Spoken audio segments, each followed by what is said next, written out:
around 4,000 crore for ex-servicemen, widow warriors, and for their micro enterprises.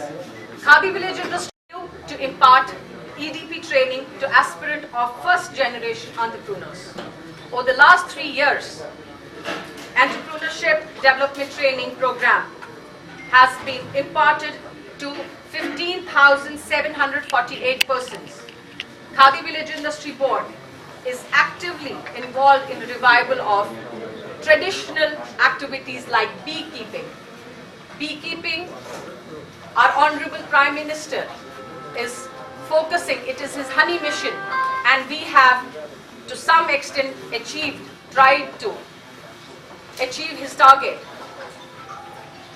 Chain stitch, handicraft activities under the scheme of fund for regeneration of traditional industries, that is Sphoorti.